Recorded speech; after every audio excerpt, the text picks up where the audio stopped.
साथियों, स्वागत है आपको हमारे चैनल पीसीएस दर्पण पे। देख रहे हैं दोस्तों यूनिक पब्लिकेशन का 2025 के लिए परीक्षा हेतु आयोजित जो है बिहार विद्यालय परीक्षा समिति डीएलएड संयुक्त प्रवेश परीक्षा का हम लोग जो सेट प्रैक्टिस अब डेली वाइज फिर से करेंगे दोस्तों।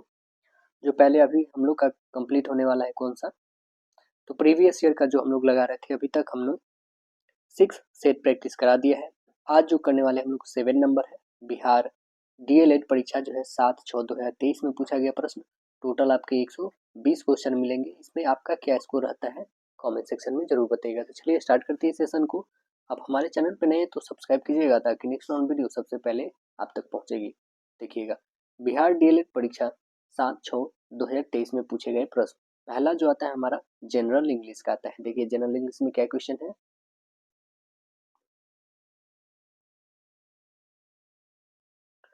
तो देखिए जनरल इंग्लिश में क्वेश्चन कह रहा है कि choose the correct phrase from the given option and make a conditional sentence. तो आइए देखते हैं सेंटेंस क्या है। If I had seen Rama I dash her. Answers क्या बनेंगे यहाँ पे। आंसर्स बनेगा इफ जो है यहाँ पे एक क्लोज पास्ट परफेक्ट में है ना। तो आंसर्स हमारा बनेगा वुड हैव टोल्ड। क्या बनेगा, if I had seen Rama I would have told her. Option number क्या बनेगा, राइट आंसर ऑप्शन ए। देखिए next question, which of the following may be used eight end of sentence. तो क्या use करेंगे हम लोग, तो ऑप्शंस बताएंगे। वो होगा एक्सक्लामेटरी मार्क्स का। क्या होगा, एक्सक्लामेटरी मार्क्स का यूज करेंगे हम लोग। ऑप्शंस नंबर बन जाएगा right answer option A. Next question देखेंगे और एक्सक्लामेटरी मार्क्स का यही सिंबल होता है। देखिए कह रहा है fill up the blank with the correct option. क्या है, अल्लाह। यहाँ पे क्या ऐसा सिंबल आने वाला है ये आपको बताने हैं कि माई beloved लीडर इज नो मोर। तो यहाँ पे दुख को प्रकट किया जा रहा है, तो इसके लिए एक्सक्लामेटरी मार्क्स का यूज होगा, यानी ऑप्शन नंबर क्या बनेगा, राइट आंसर है। देखिएगा नेक्स्ट क्वेश्चन कि select the alternative which best express the meaning of items या फ्रेजेस। कह रहा है क्या, कोप विथ। कोप विथ का मतलब क्या है, कठिन स्थिति में सफलतापूर्वक निपटना।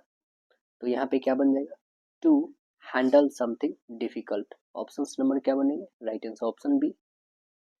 देखिए next, fill up the blank with the correct options. क्या है, Raman has a acquaintance dash Maneka.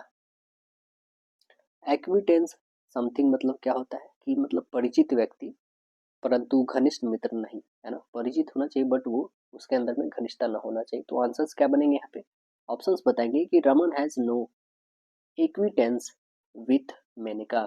Options क्या बनेंगे, right answer option B. Select the most alternative which best express the meaning of items या फ्रेजेस। क्या कह रहा है, build castles in the air. Build castles in the air. तो answers क्या बनेंगे यहाँ पे, इसका मतलब होता है कि हवाई किला बनाना। हवाई किला बनाना या फिर द्विस्वप्न देखना या काल्पनिक योजना बनाना। तो ऑप्शंस बनाएंगे डे ड्रीम्स और creating unrealistic plans. Answer C बन जाएगा।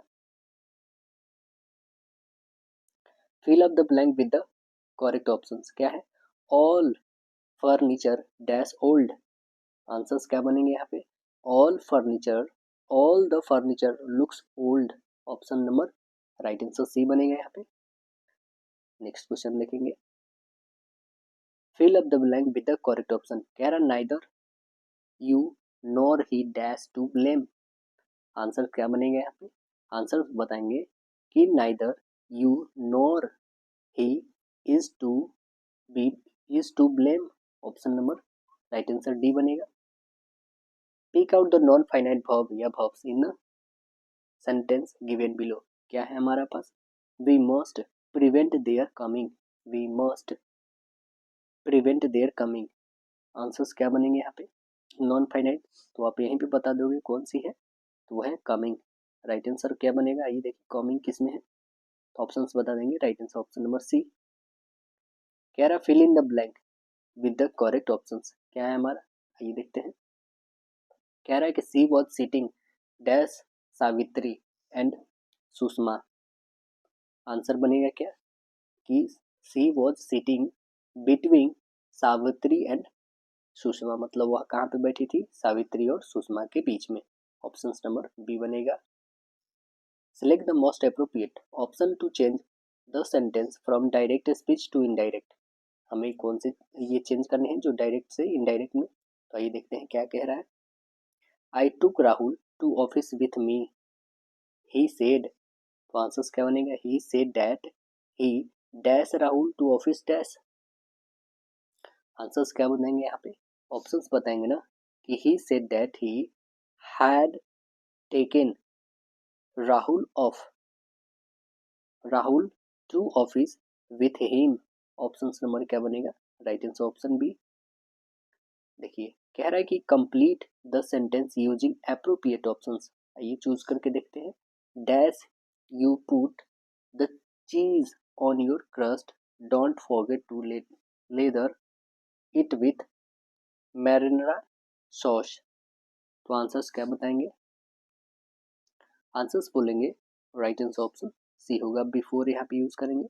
ऑप्शन नंबर क्या होगा यहाँ पे, बिफोर का प्रयोग करके बनाएंगे कि before you put the cheese on your crust don't forget leather it with mariner sauce. देखिए अगला क्वेश्चन क्या है, complete the sentence using appropriate options. क्या है, they dash into their cars and drove away.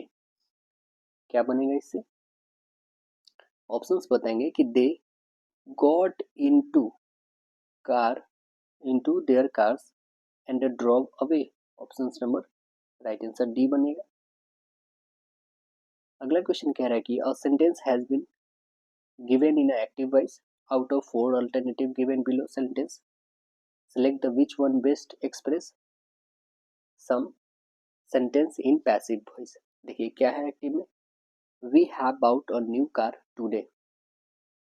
Passive क्या बनेंगे इसके, देखिए आइए, we have bought a new car today. तो आंसर्स बनेंगे a new car has been bought by us today. Options number क्या बनेंगे, राइट आंसर डी। देखिए complete the sentence using appropriate options. क्या है हमारे पास, I dash walking all afternoon and have just finished the assignment.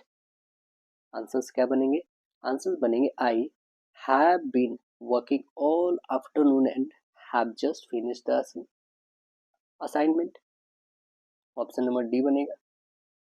देखिए pick out the non finite verb या verbs in sentence given below. क्या हमारे पास है, hearing the noise he ran to the window। hearing the noise he ran to the window। Answers क्या बनेंगे हमारे, answers बनेंगे hearing होगा non finite, option number A बनेगा। Select the alternative which best express meaning of the given item या phrases. Bed of roses, bed of roses का मतलब क्या होता है, तो बेड ऑफ रोजेज का मतलब होता है आराम का स्थान या स्थिति बता सकते हो। तो ऑप्शंस क्या बनेंगे कि a place to situation of comfort. Option number C बनेगा। अगला देखेंगे कि combine the sentence with suitable option. क्या है, many students complained that he test was difficult, many students managed to score full marks। Answers क्या बनेंगे, तो answers बताइएगा येट। Right answer option number C बनेगा यहाँ पे। चलिए अगला क्वेश्चन देखेंगे। Select the most appropriate option to change the sentence from direct to indirect. देखिए क्या क्वेश्चन है, कह रहा है क्या, we are going to holiday next week, we declared. तो आंसर्स हमें बनाना है यहाँ से, we said that dash going for a holiday the dash. तो क्या बताएंगे यहाँ पे, ऑप्शन बोलेंगे ना कि we said that we were, है ना, we were going for a holiday the forgiving week। Option number क्या बनेगा? Right answer option number D correct होगा आपका। फॉलोइंग वीक होगा यहाँ पे, है ना, फॉलोइंग वीक, फॉरगिविंग फॉलोइंग लिखा हुआ है दोस्तों, फॉलोइंग वीक। नेक्स्ट देखेंगे, कह रहा है कि choose correct phrase from given option, make a conditional sentence. क्या है? You won't be able to use grammar correctly, useless, you dash it. तो आंसर्स बताएंगे, understand, right answer option number C बताइएगा। देखिए नेक्स्ट क्वेश्चन क्या है? गणित। तो गणित में क्या क्वेश्चन है कि एक घनाभ में समान फलकों के कितने जोड़े होते हैं? कितने जोड़े होते हैं समान फलकों के? तो आप आंसर्स बताएंगे। एक घनाभ है तो घनाभ रेक्टेंगल शेप से बनता है, तो इसमें आप देखेंगे तो ये कितने जोड़े हैं? इस फलक के जो है 3 जोड़े हैं, यानी आंसर्स क्या बनेंगे? Right answer option number D. देखिए अगला क्वेश्चन कह रहा है क्या? से कम तोरण से अधिक तोरण के काटन बिंदु का भुज क्या कहलाता है? क्या कहलाता है? तो आप बताएंगे माध्यक कहलाता है। ऑप्शन नंबर ए बनेगा, माध्यक कहलाता है। अगला क्वेश्चन है, यदि एक लंबवृत्तीय बेलन के आधार की त्रिज्या आधी कर दी जाए, मीन्स पहले आर था, अब कितना हो जाए? आर बटे 2 हो जाती है, तो ऊंचाई समान रहती है, मतलब यहाँ पे भी हाइट उतनी ही थी तो यहाँ पे भी हाइट उतनी ही है। तो बेलन के आयतन का मूल बेलन के आयतन से अनुपात बताना है, मतलब बेलन के आयतन का मूल, मतलब पहले वाला जो ये पहले वाला ये अभी वाले के रेशियो बताने हैं। तो इसके आयतन होते क्या है? तो आप बता देंगे पाई आर स्क्वायर एच होता है। अपॉन में लिखेंगे, ये वाला ले लो, तो पाई आर स्क्वायर एच, पाई से पाई कैंसिल कर लेंगे, आर पहले वाले का तो आर ही रह जाएगा, एच भी सेम रह जाएगा और नीचे भी एच सेम रहेगा क्योंकि एच को नहीं बदला गया है, तो एच एच कैंसिल कर दो, ये आर तो रहेगा ही, ये आर करोगे तो आर बाई 2 है, तो आर तो होल स्क्वायर रहेंगे बट 2 पर में 2, 2 का होल स्क्वायर मतलब 4, तो इसे काटो यानी 4:1। आंसर्स क्या बता देंगे? Right answer option number D. ये जो हमारा आया ये किसका आया है? तो हमें आयतन का मूल बेलन के आयतन से बताना है, हमें बेलन के आयतन से बताना है, मीन्स क्या होगा? 1:4 है ना, तो क्योंकि हमारा मूल 4 आया है और ये नया वाला 1 आया है, हमें बताना है कि मूल का बेलन के आयतन से अनुपात, तो बेलन के आयतन से अनुपात 1:4, यानी option number right answer B बनेगा। देखिए अगला क्वेश्चन कह रहा है क्या कि दो समीकरण युग्म का आलेख जो है प्रतिच्छेद होंगे, यदि इस युग्म का हल होगा कितना होगा तब? तो आंसर्स बताएंगे कि यदि एक हल होगा तब, यानी आंसर्स क्या बनेगा? Right answer option number C बनेगा। देखिए कह रहा है कि बहुपद दे रखा है हमारे पास कि x² plus P x plus 12 के शून्य कितने हैं? 3 हो, तो हमें p का वैल्यू बताना है। p का वैल्यू क्या निकालने लेंगे यहाँ, जब हमारे पास शून्य दे रखा है, शून्य कितना है? 3 है, या तो आप अल्फा प्लस बीटा से निकाल सकते हो या फिर सीधे आप यहाँ पे शून्य मीन्स कहने का मतलब एक्स की वैल्यू दे रखा है, तो एक्स की वैल्यू यहाँ पे रखोगे तो कितनी हो जाएगी? 9, प्लस यहाँ पे रखेंगे तो 3p और प्लस 12 इक्वल 0, मीन्स इसे दोनों को ऐड करेंगे 21, 21 उधर माइनस में, यानी एक p इक्वल सीधे लिखोगे कि माइनस में 21/3, 3 से काटोगे तो माइनस में 7, यानी राइट आंसर क्या बताएंगे? Option number B correct. देखिए अगला क्वेश्चन कह रहा है कि बिंदु 4 और -5 का जो है y नियामक हमें बताना है। क्या हो जाएगा y नियामक यहाँ पे? तो आइए निकाल लेते हैं। y नियामक आप बताओगे, यहाँ पे हो जाएंगे, ये क्या है? तो ये x है और ये वाली क्या है? तो y, यानी y नियामक क्या हो जाएगा? -5। आंसर्स बन जाएगा, राइट आंसर है। देखिए क्वेश्चन कह रहा है यदि एक जीवा ए बी वृत्त के केंद्र पर 60 डिग्री का कोण अंतरित करती है, तो ए और बी पर स्पर्श रेखा के बीच का कोण भी हमें बताना है कि क्या होगा। देखिए क्वेश्चन बहुत अच्छे हैं, इसे कैसे बनाएंगे हम? कह रहा है क्या हमें कि एक जीवा ए बी है, उस पर कितना कोण? 60 डिग्री। ठीक है, यहाँ पे एक वृत्त को ड्रॉ करें स्पर्श रेखा से, यहाँ पे हमारे पास एक जीवा है, ये वृत्त का केंद्र, ये जीवा। जीवा पे जो भी ये बना है ये कितना का एंगल 90 डिग्री का फॉर्मेट करेगा, जिसमें ये दे रखे हैं आपके कितना 60 डिग्री दिया हुआ है। इसका ओ, इसका नाम ए रख देते हैं, इसका बी और इसका नाम बी रख देते हैं। अब हमारे पास दो स्पर्श रेखा है, एक एपी है दूसरा बीपी है। तो अब बोलेंगे क्या कि ओ ए जो है यह परपेंडिकुलर है किसके एपी पर, तो इसलिए हमारा एंगल जो होगा ओ ए पी इक्वल 90 डिग्री होगा। तो यहाँ पे आप ये भी बोलोगे कि ओ बी जो ये पैरेलल है बीपी के, है ना, तो यहाँ पे लिखेंगे कि ओ बी ये परपेंडिकुलर है किसके बीपी पे।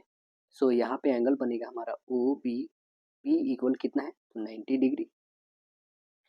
अब हम आ जाते हैं ये चतुर्भुज ए ओ बी पी में, है ना, इसमें आप आ जाएंगे तो ये 90 डिग्री, ये 90 डिग्री, ये 60 डिग्री, तो क्या ये नहीं बता लेंगे कितना हो जाएगा, तीनों को ऐड कर लीजिए तो 9 9 180 हो जाएंगे, और 180 और प्लस 60 ऐड कर देंगे कितने हो जाएंगे, टोटल का सम हमारे पास 360 है। ठीक है, 360 जिसमें दो का हमारे पास सम कितना आ जाएगा 180 प्लस ये 60 भी ऐड कर लो तो कितने हो जाएंगे 240, इसमें से घटा लीजिए 240, मीन्स बचेंगे 120। तो मीन्स ये कौन सी ट्रायंगल एंगल आ गया हमारा 120 डिग्री, तो यही तो बतानी थी। ऑप्शन नंबर कौन बनेगा, right answer option number C. कि रेखीय समीकरण x माइनस 4 इक्वल 0 है, तो ग्राफ पेपर पर कैसे प्रदर्शित कर सकेंगे, कैसे दिखाएंगे हम लोग इस पे, तो देखिए x माइनस 4 इक्वल है 0, मीन्स x की वैल्यू कितनी है 4, x की वैल्यू 4 आ गया, कहने का मतलब x का वैल्यू 4 का ग्राफ पर भी रैखिक होगा, तथा यह जो है रेखा जो है x के 4 इकाई के पास रहेगा। मीन्स आप ऐसे यदि बनाते हैं ये x और ये x डैश, ये y और ये y डैश, ठीक है ना, तो हमारे x का वैल्यू 4 आया है और y की वैल्यू मतलब 0 है, तो x की वैल्यू 4 कहने का मतलब हमारा यहाँ पे, तो ये किसके पैरेलल हो गया, तो आप बता दोगे y के पैरेलल है, यानी आंसर क्या बनेगा हमारा,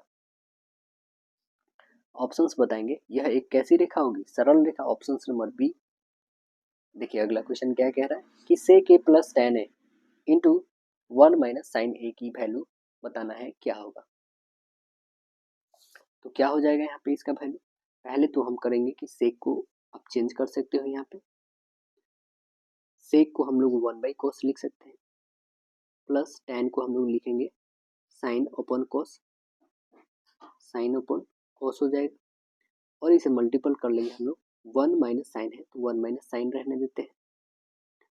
देखिए अब ये 1 ओपन कोस साइन ओपन कोस कॉमन करेंगे, यहाँ पे एलसीएम कॉस हो जाएगी, 1 प्लस साइन होंगे,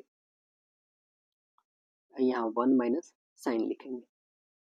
अब देखिए इसे हम मल्टीपल कर लेंगे तो कितने कितने हो जाएंगे, एक हो जाएगा 1 प्लस साइन इंटू एक होगा 1 माइनस साइन ओपन कॉस रहेगा, तो इससे हम लोग लिख क्या सकते हैं कि हमारे पास एक आ गया प्लस में एक आ गया माइनस में, मतलब ए प्लस बी इंटू ए माइनस बी, मीन्स ए स्क्वायर माइनस बी स्क्वायर लिख सकते हैं, तो सीधे आप लिखेंगे एक माइनस साइन की होल स्क्वायर अपॉन हो जाएगा हमारे पास कॉस। अब देखेंगे कि 1 माइनस साइन स्क्वायर को हम लोग लिखते क्या है, तो कॉस स्क्वायर लिखते हैं, अपॉन में कॉस दे ही रखा है, कॉस से स्क्वायर काट लो, मीन्स बच क्या गया कॉस। ऑप्शन नंबर क्या बताएगा, right answer option A.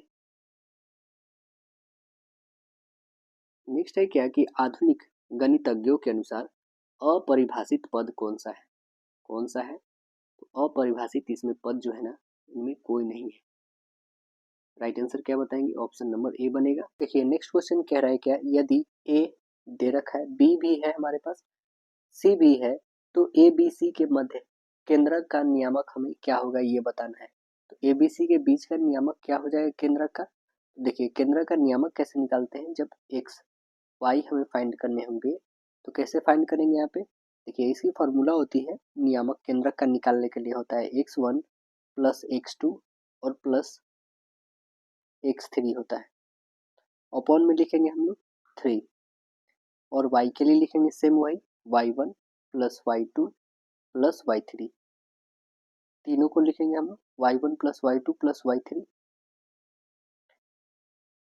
Upon में हो जाएगा आपका 3। बस ये होती है केंद्रक का नियामक लिखने के लिए।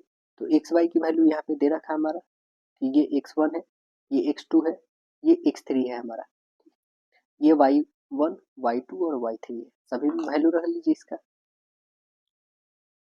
देखिए सभी में जब वैल्यू रखिएगा तो x1 की वैल्यू कितनी है -1, x2 का +5, x3 का 8 दे रखा है प्लस में, अपॉन 3 रखोगे आप, y का वैल्यू निकालो, y1 का 0 है और यहाँ पे -2 y2 का, y3 का +2, अपॉन में 3 होंगे।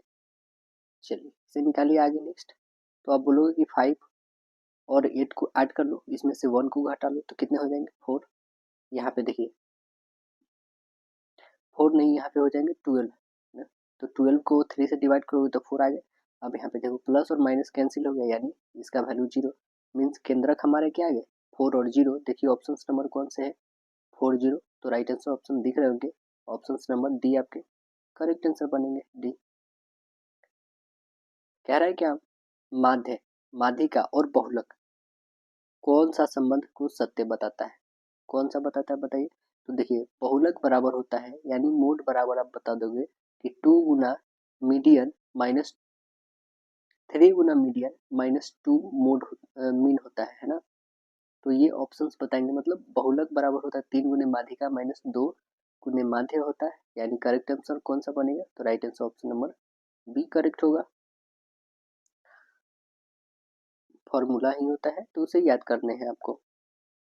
यहाँ पे दे रखा है क्या कि माध्य, इस नंबर का माध्य x है, तो आंकड़े 2 3 2 4 3 3 5 p का माध्य दे रखा है x-1, तो हमें माध्यिका बताने हैं q है, तो p प्लस q का वैल्यू बताना है क्या होगा।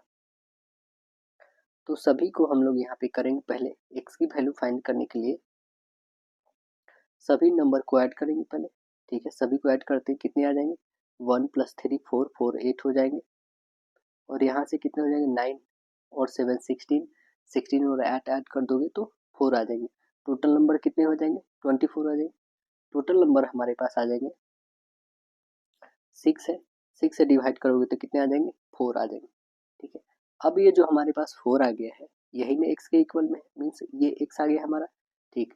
अब कह रहे हैं क्या, ये जो नंबर दे रखा है इस नंबर को भी इंक्लूड कर लेते हैं, तो कितने आ जाएंगे यहाँ पे x की वैल्यू, इससे आप निकालोगे तो x की वैल्यू आपके पास टोटल आ जाएंगे 4 में से 1 मतलब 3 टोटल आ जाएंगे इसका, और इसका x की वैल्यू कितना आ गया 4 आ गया है, ठीक। अब हमें निकालना है क्या कि p प्लस क्यू की वैल्यू, p प्लस क्यू की वैल्यू निकालोगे तो कितनी आ जाएंगी।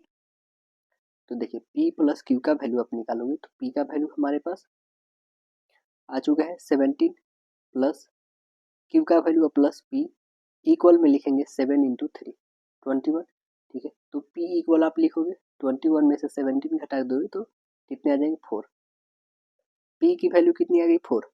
तो आप आंकड़े में बढ़ते हुए क्रम में सजा दो, यहाँ पे लिख देते हैं हम लोग कि 2 2 3 3 3 है ना, फिर आ जाएंगे 4 और 4, ये हमारा नंबर निकल के आ जाएगा। तो यहाँ से आप माध्यिका निकाल लोगे।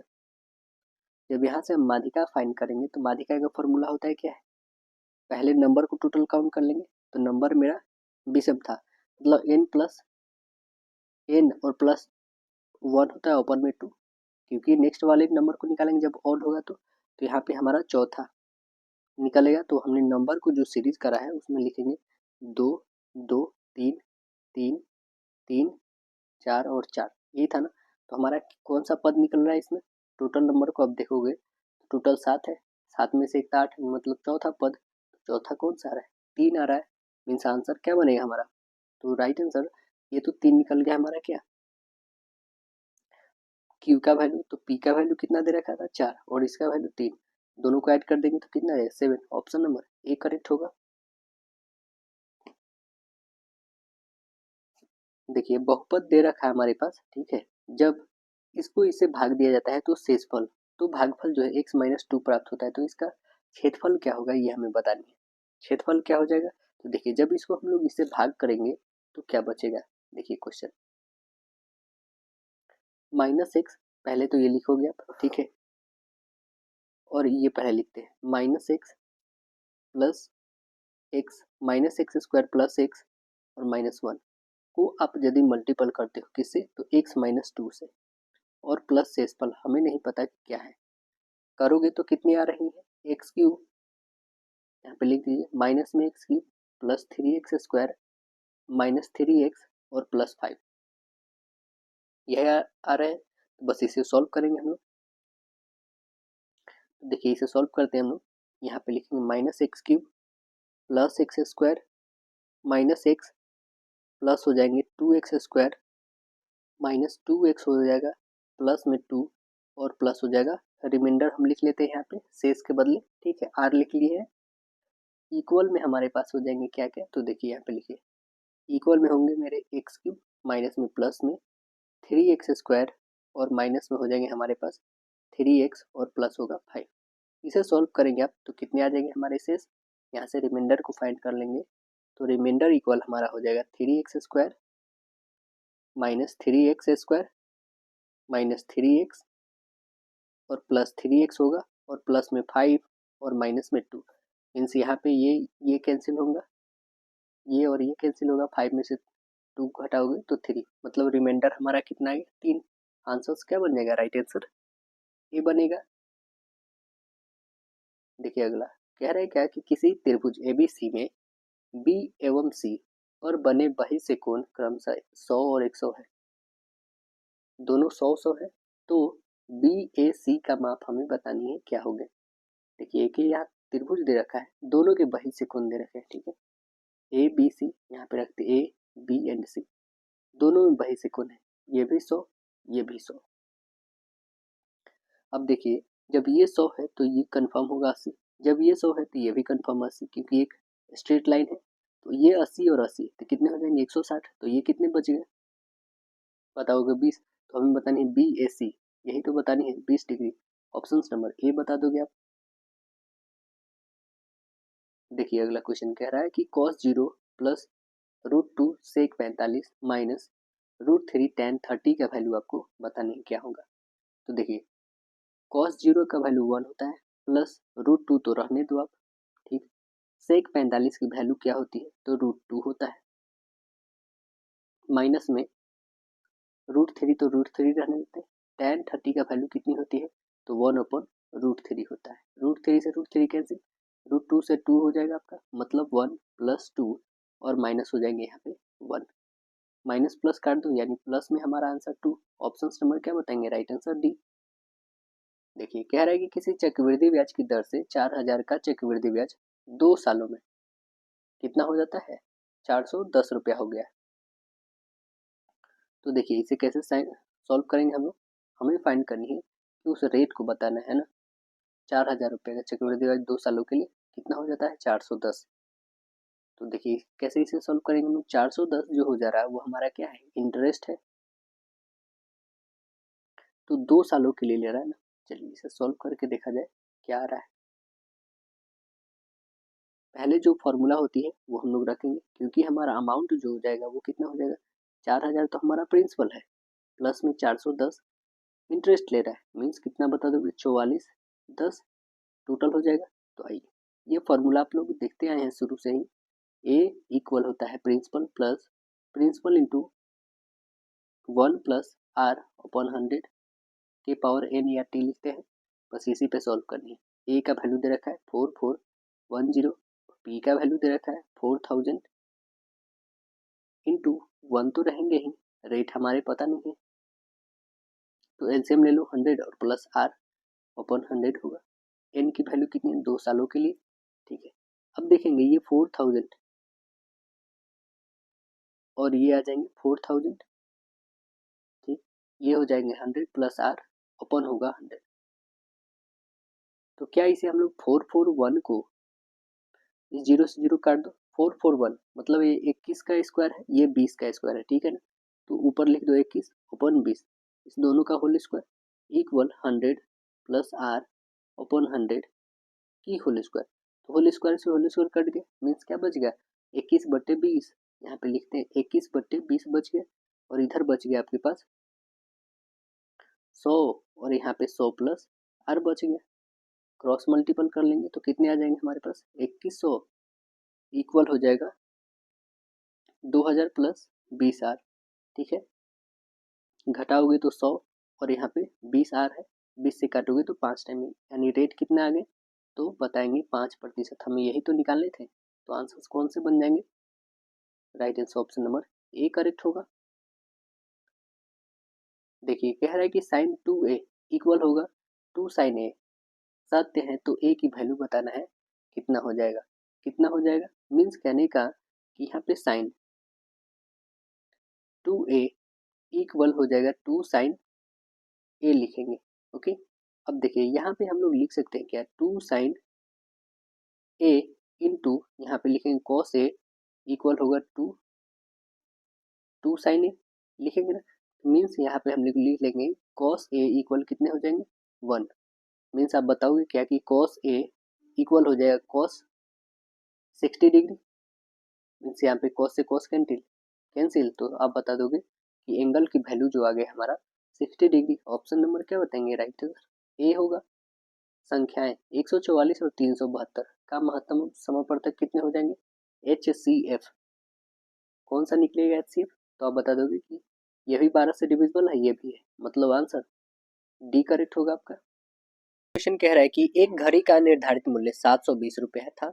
एक व्यक्ति ने 2 क्रमिक बट्टा करवा करके घड़ी को 550.80 रुपया में खरीदी। वह पहला बट्टा 10% था, तो दूसरा बताना है कितना है। चलिए इसे हम लोग सॉल्व करके देखते हैं, दूसरा कितना था। पहले तो कितना में ही कर रहा है 720 रुपया उसका निर्धारित मूल्य था। ठीक है, तो आप लिखोगे कि 720 रुपया निर्धारित मूल्य था, पहले पे दे रहा है 10% का बट्टा, तो सीधे आप 100 में से 10 घटाओगे यानी 90/100।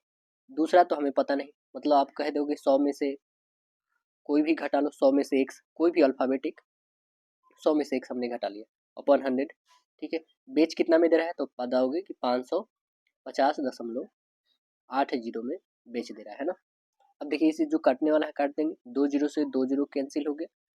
अब जो भी है हमारे पास मल्टीपल करेंगे और ये 100 इधर जाके मल्टीपल होगा। ठीक, अब देखिए हमारे पास क्या बचेंगे 7, यहाँ पे हो जाएंगे 7200 माइनस हो जाएंगे। अच्छा यहाँ पे 9 भी है ना, 7 2 और 9 में मल्टीपल करेंगे, 7 2 इंटू 9, 7 2 9 और यहाँ पे 100 माइनस एक्स रहेंगे। ठीक, और ये जा करके 550 इंटू 80 इंटू 100 से मल्टीपल होगा, तो ये डेसिमल हटा दोगे तो 2 जीरो, 2 जीरो से 2 जीरो कैंसिल हो गया, मतलब यहाँ पे बच गया आपके पास 55,000।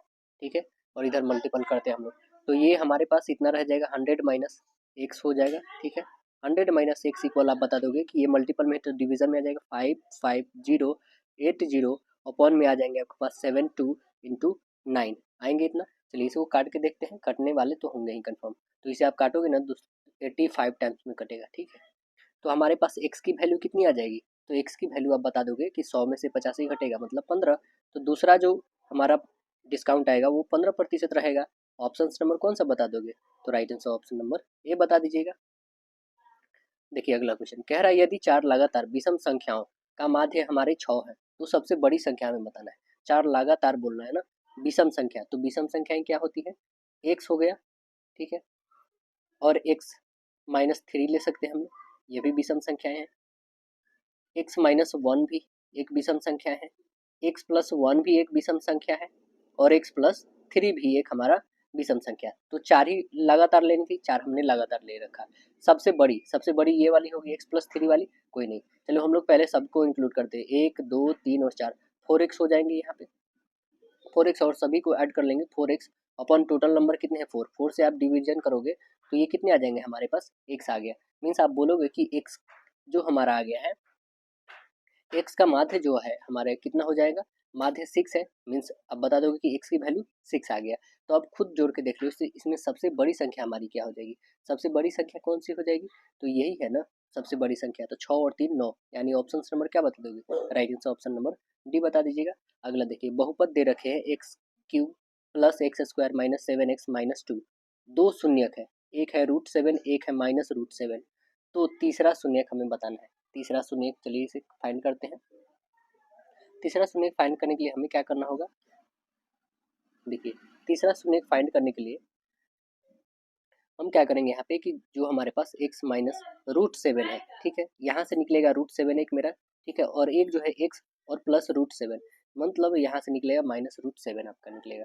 तो ये इसका एक क्या हो जाएगा, भाजक होगा, अर्थात आप हम ऐसे लिख सकते हैं कि एक्स स्क्वायर माइनस 7 जो हमारा क्या है, यह पी एक्स का भाजक होगा होगा तो यहाँ पे हम लोग लिख सकते हैं क्या कि एक्स स्क्वायर माइनस 7 इक्वल, यहाँ पे किससे डिवीजन करेंगे, एक्स क्यूब और माइनस प्लस है ना हमारा एक्स स्क्वायर, माइनस हो जाएगा 7x और माइनस होगा 7, है ना। तो इसे डिवाइड करिए, कितने हो जाएंगे, तो आप बताओगे कि यहाँ पे x टाइम में मीन्स एक्स स्क्वायर में x से मल्टीपल करोगे तो एक्स क्यूब होंगे, ठीक, और इसे मल्टीपल करेंगे 7 में और माइनस माइनस 7x हो जाएगा, ठीक है। तो इसे काटिए माइनस, ये हो जाएगा प्लस, माइनस प्लस कैंसिल, यानी आज कितने जाएंगे आपके पास, तो आप बता दोगे। तो हम लोग इसे भी काट सकते हैं प्लस माइनस, तो अब बच गया यहाँ पे एक्स स्क्वायर और ये बच गया माइनस 7, मीन्स क्या रखोगे यहाँ पे, तो आप बता दोगे क्या, यहाँ पे रखेंगे हम लोग माइनस, माइनस नहीं बल्कि प्लस 1 रखेंगे, तभी तो ये एक्स स्क्वायर और ये माइनस 7 होगा, मीन्स ये भी हमारा माइनस, ये होगा प्लस, मीन्स ये और ये कैंसिल हो गया। तो हमारे पास क्या आ गया, एक्स प्लस 1 आ गया, मीन्स आप तीसरा जो भाजक आ गया वो क्या आ गया हमारा, यहाँ से निकाल लोगे x plus 1 equal 0, means x equal बताओगे आप कि माइनस 1, तो तीसरा जो हमारा आ गया वो क्या आ गया, माइनस 1 आ गया, यानी आंसर्स कौन से बताएंगे, तो right answer option number C बताइएगा, माइनस 1। देखिए कह रहा है कि यदि a equal B Q plus R, A equal 30, B equal 5, तो क्यू इक्वल और आर इक्वल क्या होगा, ये हमें बतानी है। देखिए यहाँ पे फॉर्मूला होता है दोस्तों, ए इक्वल होता है बी क्यू और प्लस आर, ये है, ठीक, ये होता है, ठीक है। जहाँ पे भाजक आपका क्या कहलाता है, भाजक बी होता है, भाजक जो होता है वो क्या होता है, बी होता है, ठीक है। क्यू, क्यू इक्वल क्या होता है, तो क्यू इक्वल आप बता दोगे ए ओपन बी होता है। ए कितने हैं, तो ए आपके पास दे रखे हैं 30, रखो 30, और बी कितने हैं 5, तो इसे काटोगे मीन्स क्यू आ गया हमारे पास कितना, 6 आ गया, क्यू की वैल्यू आ गई 6, ठीक है। तो आर इक्वल हम क्या रख लेते हैं, आर इक्वल 0 रख लेते हैं, तब इसे हम बनाएंगे तो ये पूर्णतः विभाजित हो जाएंगे, मीन्स आप बता दोगे क्या कि हमें बताना है क्यू, क्यू का वैल्यू 6 आ गया और आर की वैल्यू 0, 6 और 0 ऑप्शन नंबर कौन से बन जाएंगे, तो right answer option number B correct हो जाएगा। नेक्स्ट क्वेश्चन है क्या, यदि P तथा Q दो अभाज्य संख्याएं हैं तो महत्तम समापवर्तक कितने होंगे। महत्तम समापवर्तक कंफर्म है कि एक होगा, दो तो होगा नहीं, तो आंसर्स क्या बन जाएगा हमारे, राइट आंसर ऑप्शन नंबर ए होगा। कह रहा है एक किनारे के घन के पृष्ठीय क्षेत्रफल क्या होगा, क्या होगा, घन के पृष्ठीय क्षेत्रफल होता है क्या है, तो आप बताओगे 6 और गुने भुजा स्क्वायर, तो ये हमारे दे रखे हैं किनारे, मीन्स ए स्क्वायर, 6 ए स्क्वायर, ऑप्शन नंबर क्या बन जाएगा, राइट आंसर डी। आइए अब विज्ञान सेक्शन में देखते हैं क्या क्वेश्चन बनता है। पहला है क्रिप्टोगैम, क्रिप्टोगैम क्या है, तो क्रिप्टोगैम दोस्तों बिना बीज वाले पौधे होते हैं, क्रिप्टोगैम कहलाते हैं, आंसर्स ए करेक्ट होगा। क्रिप्टोगैम बिना बीज वाले पौधे होते हैं, इनमें जो जननांग अप्रत्यक्ष होता है जिसके कारण यह बीजाणुओं के माध्यम में प्रजनन करते हैं। देखिए अगला कह रहा है कि आनुवांशिकता के जनक कौन है, आनुवांशिकता के जनक कौन है, तो आंसर्स बताएंगे Gregor Johann Mendel, correct answer option number C बताइएगा। इन्होंने अपने रिसर्च के लिए मटर का पौधा का इस्तेमाल किया था। नेक्स्ट क्वेश्चन बताइएगा, अष्टक अष्टक का नियम किस तत्व तक लागू पाया गया था, कौन से तत्व तक लागू पाया गया था, तो आंसर्स बताएंगे कैल्शियम तक, right answer option number C होगा आपका। कैल्शियम के बाद जो है आठवें तत्व एक गुण प्रथम तत्व के गुण से अलग होता था, इसी कारण कैल्शियम तक पाया गया। देखिए अगला कह रहा है कि ओजोन परत में छेद होने के कारण मानव शरीर का कौन सा अंग सबसे ज्यादा प्रभावित होता है, बताइए कौन सा होता है, तो आंसर्स बताएंगे त्वचा, करेक्ट आंसर बी बताइएगा त्वचा होता है। नेक्स्ट बताएंगे अधिकांश कवकों की कोशिका भित्ति किसकी बनी होती है, अधिकांश जो कवक होते हैं उनकी कोशिका भित्ति यानी सेल वॉल किसकी बनी होती है, तो आंसर्स बता देंगे काइटिन की बनी होती है, राइट आंसर ऑप्शन नहीं बताएंगे काइटिन की बनी होती है। यहाँ पे देखिए ये एक एलिमेंट है, ठीक है दोस्तों, इस परमाणु में न्यूट्रॉन की संख्या हमें बताना है, तो इससे हमें प्रतीत हो रहा है ये एक्स जो है ना दोस्तों क्या है, क्योंकि इसका ये जो नीचे वाला पार्ट होता है ये परमाणु संख्या होता है, तो 11 किसकी परमाणु संख्या है, तो आप बता दोगे सोडियम की होती है ना। तो सोडियम की यहाँ पे मास भी दे रखा है, द्रव्यमान है ना, तो हम कैसे निकालते हैं न्यूट्रॉन, द्रव्यमान में से परमाणु संख्या घटा के, तो घटा दो कितने आ जाएंगे 12, ऑप्शन नंबर क्या बन जाएगा, राइट आंसर डी। अगला क्वेश्चन बताएंगे आप कि पदार्थ का वर्गीकरण किस आधार पर होता है, किस आधार पे होता है, तो आंसर्स बताएंगे भौतिकी और रासायनिक गुणों पे होता है, correct answer option number D बताइएगा। अगला क्वेश्चन है कि पायरुवेट विखंडन के उपरांत कार्बन डाइऑक्साइड जल तथा ऊर्जा देता है, यह क्रिया कहाँ संपन्न होती है? कहाँ पर होता है यह क्रिया संपन्न? आंसर्स बोलिए। तो करेक्ट आंसर बोलेंगे माइटोकॉन्ड्रिया में। Right answer option number B correct होता है। अगला क्वेश्चन देखिएगा, कह रहा है कि चंद्रमा का द्रव्यमान पृथ्वी के द्रव्यमान का 0.012 गुना तथा व्यास पृथ्वी के व्यास का 0.25 गुना है, तो कैपिटल जी का चंद्रमा पर मान क्या होगा, ये हमें बताना है। क्या हो जाएगा कैपिटल जी का वैल्यू? ऐसे कैपिटल जी का वैल्यू क्या होता है बताएंगे? तो आप बताएंगे 6.67 इंटू 10⁻⁻11 न्यूटन मीटर स्क्वायर पर केजी स्क्वायर होता है। ठीक है दोस्तों, कैपिटल जी की वैल्यू ये होती है। बट हमें बताना है कि कहाँ पे, तो चंद्रमा पे, जब इसकी इतना गुना व्यास हो तब। तो आप बता दोगे पृथ्वी पर उसका मान बराबर होगा। राइट आंसर हमारा डी करेक्ट होगा। अगला क्वेश्चन बताएंगे कि विद्युत चुंबकीय प्रेरण की खोज किसने की थी? किसने किया था? तो ऑप्शंस बताएंगे, फैराडे किए थे। करेक्ट आंसर बी बताएंगे, फैराडे। विद्युत चुंबकीय क्षेत्र में जो दाएं हाथ का नियम है वो कौन बताए थे? तो आप बता दोगे मैक्सवेल दिए थे, है ना। और विद्युत धारा के जो मात्रक एम्पियर की खोज वो कौन किए थे? तो एम्पियर किए थे। तो फ्लेमिंग क्या किए थे? तो आप बता दोगे कि विद्युत चुंबकीय क्षेत्र में जो बाएं हाथ का नियम है वो फ्लेमिंग का देन है। ठीक है। अगला बताइए, निम्नलिखित में से कौन सा जीवाश्म ऊर्जा है? कौन सा जीवाश्म ऊर्जा है? तो आप आंसर बताएंगे कोयला। करेक्ट आंसर ये बनेगा, कोयला है। अगला है समुद्र तल की गहराई ज्ञात करने के लिए समुद्री जहाज में किस विशेष तकनीक का उपयोग किया जाता है? बताइए किसका उपयोग किया जाता है? तो आंसर्स बताएंगे सोनार का। Right answer option number C correct होगा, सोनार का उपयोग किया जाता है। नेक्स्ट क्वेश्चन है क्या हमारा कि निम्नलिखित में से किसे एक मृत यांत्रिक ऊतक माना जा सकता है? किसे माना जा सकता है? तो आंसर्स क्या बताएंगे? एस्केलेरन काइमा को माना जाता है। एस्केलेरन काइमा, करेक्ट आंसर ऑप्शन सी बनेगा। एस्केलेरन काइमा, इसे एक मृत यांत्रिक ऊतक माना जाता है क्योंकि इसकी कोशिकाएं जो होती है वो मृत होती है ना। यह इसमें जो है जीव द्रव नहीं होता है, एवं इसकी जो भित्ति होती है यह लिग्निक के जमाव के कारण मोटी होती है। यह ऊतक पौधा का यांत्रिक शक्ति प्रदान करता है। देखिए, ए मीटर को विद्युत परिपथ में किस क्रम में जोड़ा जाता है? किस क्रम में जोड़ते हैं? तो आंसर्स बताएंगे श्रेणी क्रम में। Answers correct B right answer होगा आपका। देखिए अगला क्वेश्चन बहुत ही सुंदर है, कह रहा है कि एक बस 10 सेकंड में 36 किलोमीटर प्रति घंटा से 72 किलोमीटर प्रति घंटा हो जाती है, तो उसका त्वरण हमें बताना है। त्वरण कैसे फाइंड करेंगे? तो पहले बताओगे कि पहले की स्पीड, बाद की स्पीड और पहले की स्पीड घटा दोगे तो हमारा निकल जाएगा। तो कितना पहले था? 72 था। अभी कितना हो गया? 36। स्टार्टिंग में थी, तो 72 से 36 घटाओगे मतलब कितने आ जाएंगे? 36 किलोमीटर प्रति घंटा। बट हमारे सब मीटर पर सेकेंड स्क्वायर में दिया है, तो किलोमीटर पर घंटा को हम लोग मीटर पर सेकेंड में चेंज करेंगे, मतलब 5/18 से इसे मल्टीपल करेंगे। 18 टू जा यानी कितने आ जाएंगे? 10 मीटर पर सेकेंड आप बता दोगे। ठीक है, 10 मीटर पर सेकेंड तो हमारा अभी स्पीड फाइंड हुआ है। ओके, अब जो ये फाइंड हो गया तो v माइनस यू 10 मीटर पर सेकेंड आ गया। एक्सेलरेशन कैसे निकालेंगे? मतलब त्वरण, त्वरण निकालने के लिए v माइनस यू ओपन होता है t, तो v माइनस यू अभी जस्ट हमने 10 निकाला है। टाइम हमारा कितना है? तो 10 सेकेंड। 10 से डिवाइड कर दो यानी कितना आ गया? 1 मीटर पर सेकेंड स्क्वायर। ऑप्शन नंबर क्या बताएंगे? तो right answer option number D होगा। कह रहा रेटिना प्रकाश को परिवर्तित करता है, किसमें परिवर्तित करता है? आंसर्स क्या बोलेंगे? विद्युत सिग्नल में करता है। Correct answer option number B होगा, विद्युत सिग्नल में उत्पन्न करता है।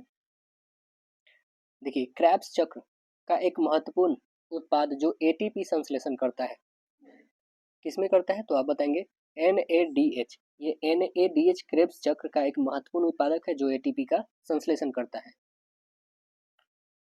देखिए, अगर कोई X ऑक्सीजन से क्रिया करता है तो X का ऑक्साइड बनाते हैं जो लाल लिटमस पत्र को नीला कर देता है, तो वह तत्व कौन सा है बताइएगा? लाल को नीला करने वाला, लाल को नीला करता है मतलब वो क्षारीय होगा, यानी ऑप्शंस क्या बताएंगे? वो धातु होगा। Correct answer option number B बताइएगा।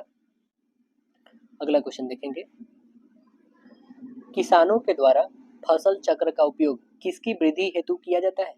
किसकी वृद्धि हेतु किया जाता है? तो आंसर्स बताएंगे मृदा उर्वरकता। आंसर्स ये बताएंगे मृदा उर्वरकता के वृद्धि के लिए किया जाता है। मृदा मतलब मिट्टी होता है दोस्तों। देखिए, प्रकाश संश्लेषण में निम्नलिखित में से कौन सा कथन सही है? प्रकाश संश्लेषण में कौन सा कथन यहाँ पे सही है? तो आंसर क्या बोलेंगे कि यह जो है ऊष्मा शोषी अभिक्रिया है। प्रकाश संश्लेषण कैसी है? तो ऊष्मा शोषी अभिक्रिया है। करेक्ट आंसर ऑप्शन ए होगा।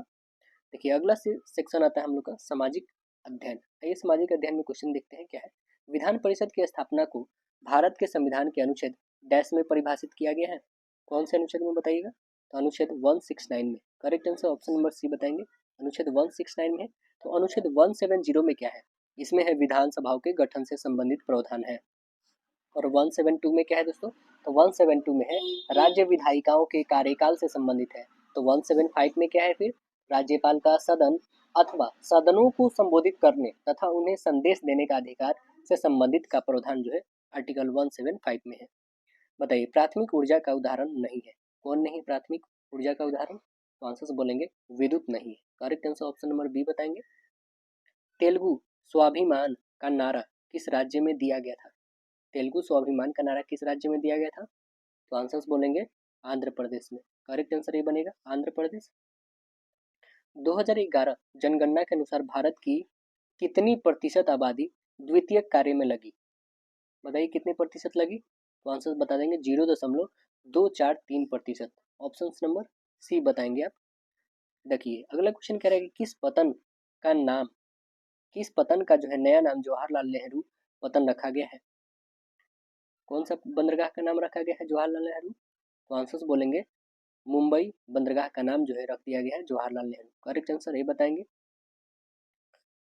और इसकी स्थापना पता है कब होती है दोस्तों? इसकी स्थापना जो होती है 1988 और 89 के करीब में इसकी स्थापना होती है। यह भारत का सबसे बड़ा कंटेनर बंदरगाह है जो नवी मुंबई में स्थित है। सर्वप्रथम कॉमन सेंस की रचना जो है किसने किया था? सर्वप्रथम कॉमन सेंस की रचना कौन किए थे? तो आंसर्स बताएंगे थॉमस पाइन किए थे। राइट आंसर बी बनेगा। थॉमस पाइन कब किए थे? 1776 में किए थे।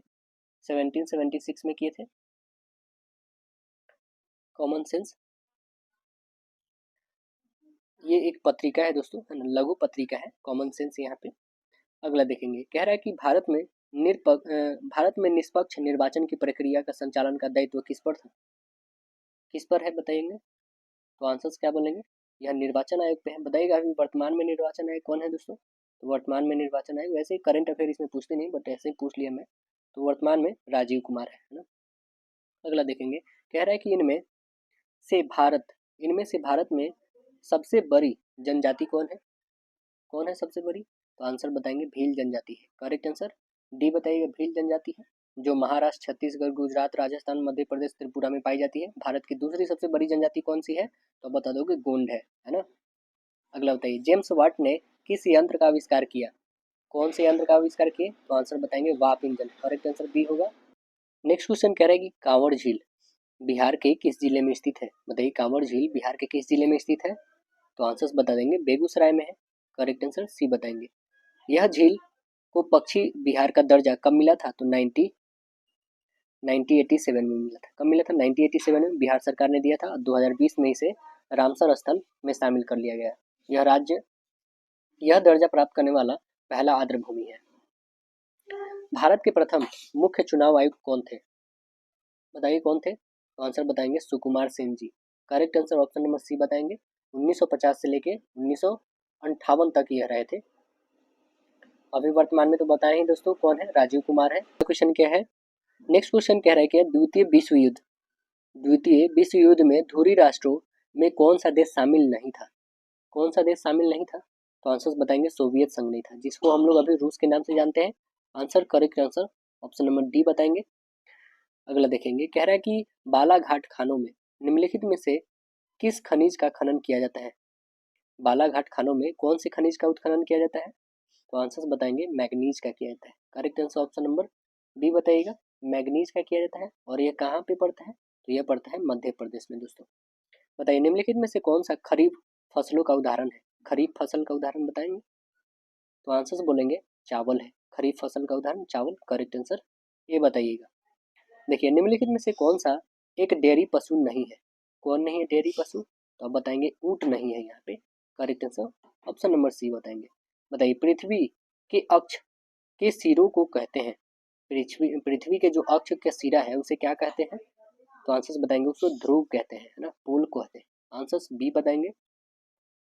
बताइए, इनमें से किस देश को सामाजिक भेदभाव के कारण विखंडन का सामना करना पड़ा था? कौन सा देश है बताएं? तो आंसर बताएंगे Yugoslavia. Correct answer option number D बनेगा। यूगोस्लाविया को सामाजिक भेदभाव के कारण 80 के दशक में जो विखंडन का सामना करना पड़ा था। देखिए अगला क्वेश्चन कह रहा है कि रेशम मार्ग कहाँ से शुरू होता है? रेशम मार्ग कहाँ से शुरू होता था? तो आंसर बताएंगे चीन से। करेक्ट आंसर ये बताएंगे चीन से। एल नीनो की उत्पत्ति किस देश के तट पर होती है? किस देश के तट पे होती है? तो आंसर बताएंगे पेरू के तट पे। Correct answer option number C बनेगा, पेरू के तट पे।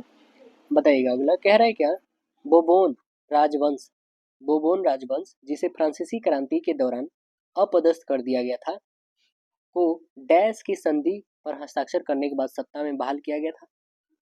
तो आंसर्स बोलेंगे वियना। करेक्ट आंसर बोलेंगे वियना। फ्रांस में जो नेपोलियन के द्वारा बिबोन राजवंश को फ्रांसीसी क्रांति के दौरान अपदस्थ किया गया था, जिसे 1815 में, कब 1815 में वियना की संधि पर हस्ताक्षर करने के लिए पुनः सत्ता में बहाल किया गया था। और कब हुआ था फ्रांस की क्रांति? तो अब बताओगे 1789 में हुआ था। नेक्स्ट क्वेश्चन देखेंगे आप, कह रहा है क्या तार्किक एवं विश्लेषणात्मक क्षमता, मतलब रीजनिंग हम लोग बोलते हैं इसको, रीजनिंग। तो आइए इसे सॉल्व करते हैं, बताना है इसमें क्या फुलफिल होगा। बताइएगा क्या आएगा यहाँ पे। देखिए जैसे बी है यहाँ पे और सी, ठीक है, बी का वैल्यू 2 होता है, इसका 3, दोनों को ऐड करते हैं कितना आ जाएगा 5, 5 का होल स्क्वायर करोगे तो कितना आ जाएगा 25। सेम यहाँ पे 1 का 1, इसका 3, 1 और 3 को ऐड करोगे 4, 4 का होल स्क्वायर 16, मतलब पी, इसका वैल्यू 2, इसका वैल्यू 4, 4 और 2 6, 6 का 36, मतलब 36 पे आएगा कौन?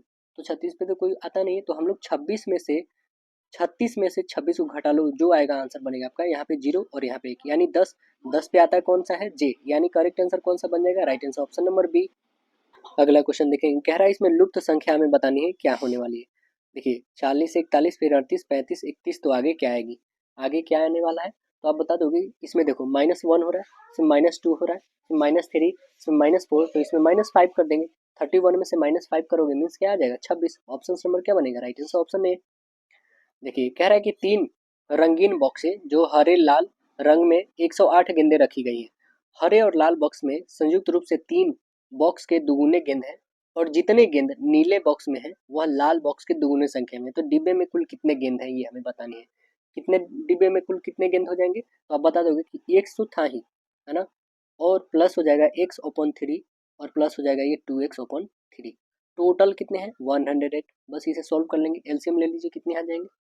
तो आप एलसीएम बता दोगे 3, यहाँ पे हो जाएगा 3x और प्लस हो जाएगा x और प्लस हो जाएगा 2x, इक्वल कितने हो जाएंगे 108। ऐड करते हैं तो कितना 2 3 3 3 6 हो गए। 6x इक्वल 6 इक्वल 108 इंटू 3 लिखेंगे।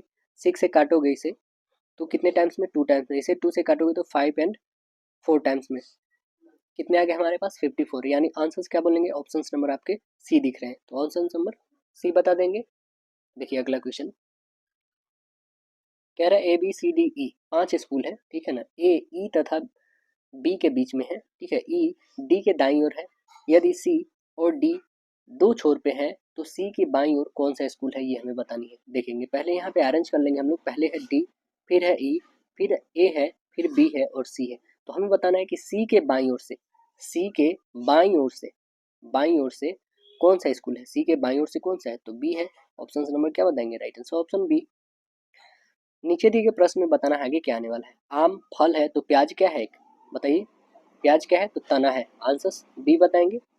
देखिए अगला क्वेश्चन, यदि अतुल यदि अतुल पता है कि लड़कों की एक पंक्ति में दाएं से 12वें हैं, दाएं से 12वें हैं, ठीक है, दाएं से 12वें हैं, ओके, बाएं से चौथे स्थान पे, बाएं से चौथे स्थान पे है, तो पंक्ति में कितने लड़कों को जोड़ा जाना चाहिए ताकि पंक्ति में 28 लड़के हो जाएं? कितने लड़कों को जोड़ा जाना चाहिए?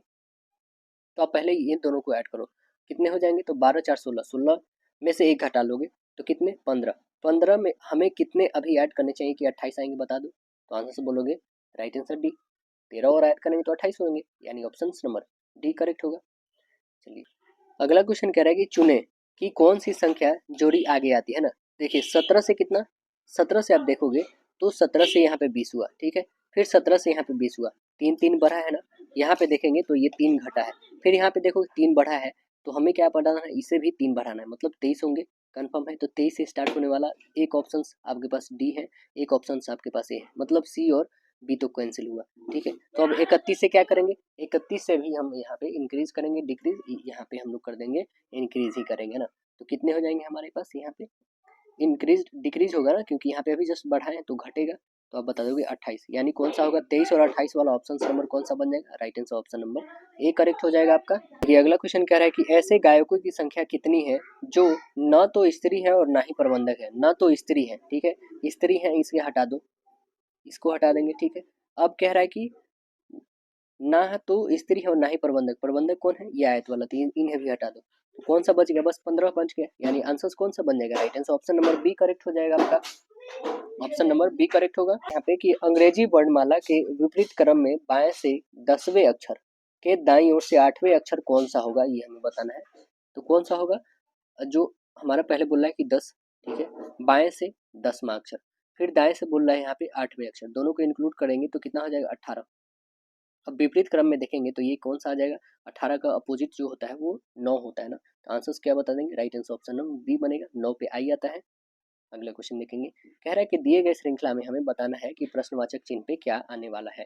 तो देखिए कैसे इंक्रीज किया, 7 में जब 6 में 1 से गुना करोगे तो 6 और प्लस 1 इंक्रीज करोगे तो 7 आएगा, ठीक है। 7 में फिर हम 2 से मल्टीपल करते हैं, 7 में 2 से मल्टीपल करके प्लस 1 इंक्रीज करते हैं तो 15 आएगा।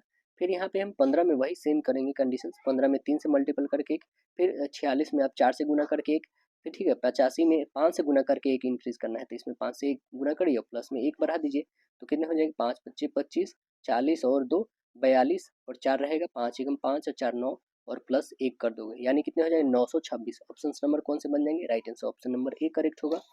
नेक्स्ट जो सेक्शन आता है वो है सामान्य हिंदी के बारे में, क्या है सामान्य हिंदी का, इसमें क्वेश्चन क्या है, वर्णों की आवृत्ति को डैश कहते हैं, वर्णों की आवृत्ति को क्या कहते हैं, अनुप्रास अलंकार कहते हैं। आंसर डी बताएंगे, अनुप्रास अलंकार इसे कहेंगे। चलिए अगला क्वेश्चन बताना है, कह रहा है निम्नलिखित में से कौन सा वाक्य जो है अशुद्ध है, कौन वाक्य अशुद्ध है। तो अब देखेंगे मुझे निबंध लिखना है, ये तो बात सही है, राम और राम का पुत्र बाजार गया, ये बिल्कुल गलत होगा, गए होगा ना, यानी आंसर क्या बनेगा हमारा, राइट आंसर बी, हमें अशुद्ध ही बताने थे, गलत, तो ऑप्शन नंबर बी होगा। देखिए अगला क्वेश्चन है कि एक राम घनश्याम हित चातक तुलसीदास में अलंकार खोजना है आपको, एक राम घनश्याम हित चातक तुलसीदास में अलंकार हमें खोजना है, तो क्या बनेगा, आप बताओगे रूपक अलंकार, करेक्ट आंसर ये बताएंगे, रूपक अलंकार। अगला क्वेश्चन बताइएगा, तो कह रहा है विद्यालय का हमें संधि विच्छेद बताना है, विद्यालय का संधि विच्छेद होगा क्या, तो आंसर से बोलेंगे विद्या जो रालय, करेक्ट आंसर ऑप्शन बी बताएंगे, विद्यालय यहाँ पे हमारा इसका संधि विच्छेद होगा। निम्नलिखित में से कौन सा वाक्य जो है शुद्ध है, हमें शुद्ध बताना है, कौन सा वाक्य शुद्ध होगा। तो देखिए इसमें हम लोग पढ़ के देखते हैं कि कौन सा शुद्ध होगा, वह दंड पाने योग्य है, ये तो बात सही है। भारत सरकार विद्वानों का पद्म भूषण की पदवी अर्पित कर रही है, बिल्कुल गलत है, मीन्स हमारा तो पहला ही मिल गया ऑप्शन, तो करेक्ट आंसर हम ये बताएंगे। कह रहा है कि पहाड़ टूट पड़ना, मुहावरे का अर्थ क्या होगा, पहाड़ टूट पड़ना मतलब आपको पता होगा भारी विपत्ति आना, है ना, आंसर करेक्ट आंसर डी बताएंगे। देखिए अगला क्वेश्चन, वह पैदल नहीं चल सकता, वाक्य में कौन सा वाच्य है, कौन सा वाच्य है बताएंगे, तो आंसर से बोलेंगे इसमें कृत्यवाच्य है, करेक्ट आंसर सी बताएंगे, कृत्यवाच्य है। देखिए आजकल पढ़े लिखे युवक नौकरी के लिए खाक छानते फिरते हैं, इस वाक्य में खाक छानना मुहावरे का अर्थ क्या है बताएंगे, तो आप बोलेंगे दर दर भटकना, है ना, करेक्ट आंसर डी बताइएगा, दर दर भटकना होगा इसका मतलब। अगला क्वेश्चन देखेंगे, तो काव्य शुभ है, काव्य शुभ है कर्त कर्ता रोए धर्मा गुना, इसका हमें बताना है कि कथन है, यह किनका कथन है, तो आंसर्स बताएंगे, ये ऑप्शन नंबर बी होगा, यहाँ पे वामन का कथन है, करेक्ट आंसर बी बनेगा। इसके अनुसार काव्य में जो गुण नियत और अलंकार को अनियत स्थान दिया गया है, उन्हें कहा गया है कि काव्य का शोभा करके धर्म तथा अलंकार का शोभा का वर्णक है यहाँ पे। नेक्स्ट क्वेश्चन है कि घोड़े बेचना, घोड़े बेचकर सोना, मुहावरे का अर्थ क्या होगा, तो आंसर्स बताएंगे, घोड़े बेच के सोना मतलब बेफिक्र होकर रहना, करेक्ट आंसर डी बताएंगे।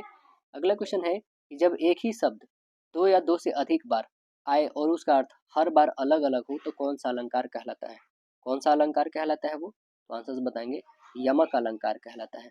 करेक्ट आंसर डी बताएंगे, यमक अलंकार। कर्मधारय समास का उदाहरण बताएंगे, इसमें कौन है कर्मधारय समास का उदाहरण? आंसर नंबर बी बताएंगे, नवयुवक होगा। ऑप्शन नंबर बी करेक्ट बताएंगे। नि उपसर्ग से बना शब्द बताना है, नि उपसर्ग से बना क्या हो जाएगा बताएंगे? तो ऑप्शन नंबर बताएंगे निवास होगा। अद्भुत रस में कौन सा अस्थाई भाव है? कौन सा अस्थाई भाव है? तो बताएंगे विस्मय है। करेक्ट आंसर ही बताएंगे विस्मय। अयोध्या के राजा दशरथ के 4 पुत्र थे, इनमें कौन सा पदबंध है? कौन सा पदबंध है? तो आंसर बताएंगे संज्ञा पदबंध। करेक्ट आंसर डी बताएंगे, संज्ञा पदबंध है। निम्नलिखित में से रूपक अलंकार हमें छांटना है, तो आइए रूपक अलंकार को देख लेते हैं कौन होगा इसमें। कह रहा है कि जरा से लाल केसर से की जैसे धूल गई हो, नवमंडल छाया मरुस्थल सा, बढ़त बढ़त संपत्ति सलीलू मन सरोज बढ़ जाई, डाल डाल अली पिक के गायन का बांध समा। यानी हमें रूपक अलंकार ढूंढना है, तो रूपक अलंकार आप बताओगी बढ़त बढ़त है ना, एक ही वर्ड को 2 बार रिपीट करके यहाँ पे संतति सलूल मन सरोवर बढ़ जाई, यानी आंसर जो हमारा बनेगा ये रूपक अलंकार कौन होगा? ऑप्शन नंबर सी करेक्ट हो जाएगा आपका। अगला प्रश्न बताएंगे आप कि लट लटनिक लट लटकनी मनु मत मधुपगन मादक मधु ही पाई, इस पंक्ति में कौन सी अलंकार है? पंक्ति में कौन सी अलंकार है? तो आंसर बताएंगे उत्प्रेक्षा अलंकार है। Correct answer option number D बताएंगे। चंचल शब्द में च वर्ण कौन सा मात्रा होगी? कौन सी मात्रा होगी इसमें? तो आंसर बताएंगे गुरु। करेक्ट आंसर डी बताएंगे गुरु होगी इसमें। नेक्स्ट क्वेश्चन कह रहा है कि दिन काटना मुहावरे का अर्थ क्या होगा? दिन काटने मुहावरे का अर्थ बताएंगे, ऑप्शन नंबर बी होगा समय बिताना। शुद्धि आए, क्वेश्चन कह रहा है कि शुद्धि आए शुद्धि जाए, इस पंक्ति में कौन सा अलंकार है? कौन सी अलंकार है इसमें? तो आंसर बताएंगे ऑप्शन नंबर ए होगा आपका विरोधाभास होगा। करेक्ट आंसर ये बनेगा विरोधाभास।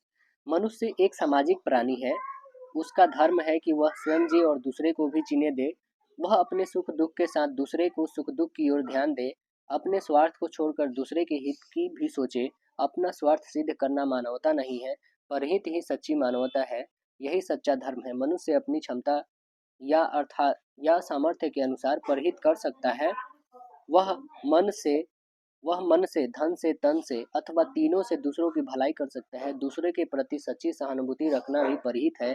किसी को संकट से बचाना, किसी को कुमार्ग से हटाना, किसी दुखी और निराश व्यक्ति को सांत्वना देना ही परहित के अंतर्गत आता है। भगवान राम ने ऋषि मुनियों के तपस्या में बाधा डालने वाले राक्षसों का संहार किया।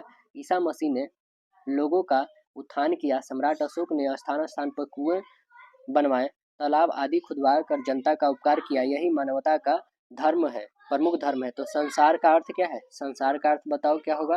तो संसार का अर्थ बता देंगे नाश। संहार का मतलब है, संहार का मतलब संसार नहीं दोस्तों, संहार का मतलब है नाश करना, है ना। नगण्य शब्द में समास क्या होगा? नगण्य शब्द में जो हमें समास बताना है कौन सा होगा? ऑप्शन नंबर बी बताएंगे तत्पुरुष होगा। करेक्ट आंसर बी बताएंगे। शब्द की तीसरी शक्ति कौन सी होगी? कौन सी होगी? तो आंसर बोलेंगे व्यंजना होगा। करेक्ट आंसर बी बताएंगे। शब्द शक्ति भेद के अंतर्गत आते हैं। शब्द शक्ति कौन से भेद के अंतर्गत आते हैं? तो आंसर बताएंगे अभिधा। आंसर से बताएंगे अभिधा। लास्ट क्वेश्चन हम लोग देखेंगे कि जिस वर्णिक छंद के प्रत्येक चरण में 15 चरण होते हैं उसे डैश कहते हैं, उसे क्या कहते हैं? तो उसे बोलते हैं मालिनी। आशा दोस्तों वीडियो पसंद आएगा, फिर मिलते हैं नेक्स्ट सेशन में, जब तक के लिए धन्यवाद।